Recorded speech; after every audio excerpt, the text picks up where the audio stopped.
Les députés nationaux ont examiné 8 projets de loi de ratification portés par le ministre des Finances de Dorosel Fouamba Likoundé Libotayi au cours de la séance plénière du mardi 10 juin 2025.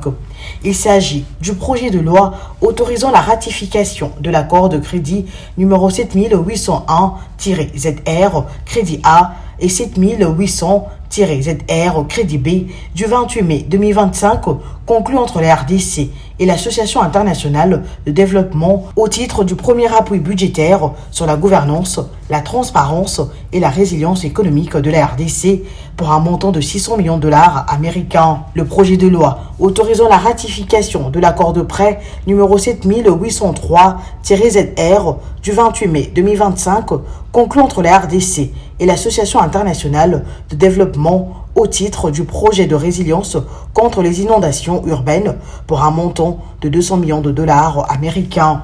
Le projet de loi autorisant la ratification de l'accord de crédit A numéro 7816-ZR et de l'accord de crédit B numéro 7815-ZR du 4 juin 2025 conclu entre la RDC et l'Association internationale de crédit. Le projet de loi autorisant la ratification de l'accord de crédit A numéro 7818-ZR et de l'accord de crédit B numéro 7817-ZR du 4 juin 2025 conclu entre la RDC et l'Association internationale de développement au titre du projet de développement de transport et de la connectivité pour un montant respectif de 115,2 et 255 millions de dollars américains. Ces 8 projets, par leur complémentarité, forment une action cohérente du gouvernement.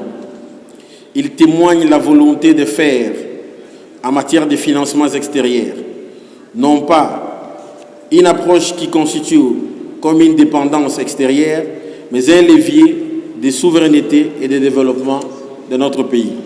Ils ont été élaborés en dialogue constant avec les ministères sectoriels, les services techniques de l'État, les partenaires sociaux et les bailleurs internationaux. Ensemble, ils renforcent les capacités de notre État à planifier, à investir dans l'avenir, à réduire les vulnérabilités et à répondre aux attentes légitimes de nos populations.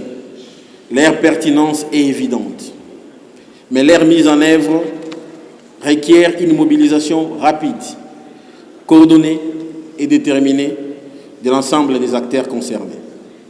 Le débat général a tourné autour de préoccupations soulevées par les députés nationaux concernant le mécanisme d'encadrement de ce fonds pour qu'il ne puisse pas atterrir dans le poche de certains dirigeants, le montant global de la dette extérieure de la RDC à ce jour, le renforcement de l'unité nationale, la corrélation entre la construction des infrastructures de transport et les infrastructures numériques et les mécanismes de gouvernance mis en place pour que ces fonds servent effectivement aux projets dont ils doivent servir pour l'intérêt de la population. Nous avons un taux qui est au-dessus de la moyenne africaine. Nous avons un niveau de prix tel que le taux de change est stable. Les réserves internationales continuent de s'accumuler et notre taux d'endettement, les gens ne le disent pas souvent, le taux d'endettement est rapporté au niveau du produit intérieur brut. Nous avons été édifiés par la personne la plus autorisée qui nous a soufflé que plusieurs des crédits que nous prenons, honorables députés, les crédits que nous contractons, dès que ça arrive, les gens se les partagent. Ils disent, nous allons réfléchir après. Ça ne sert à rien d'aller prendre des dettes si on ne sait pas réellement bien affecter.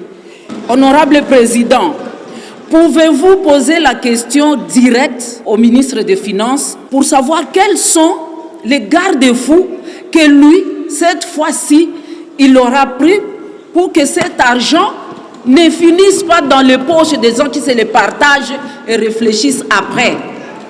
Le président de la Chambre basse du Parlement, le professeur Vital Kamerhe, a salué les efforts que fournit le gouvernement dans la prise en compte des préoccupations de la population congolaise.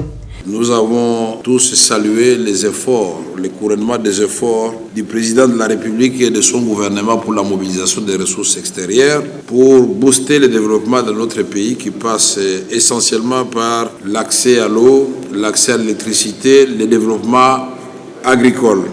Après débat et réponse aux préoccupations des élus nationaux par le ministre des Finances, ces 8 projets de loi ont été adoptés par la plénière.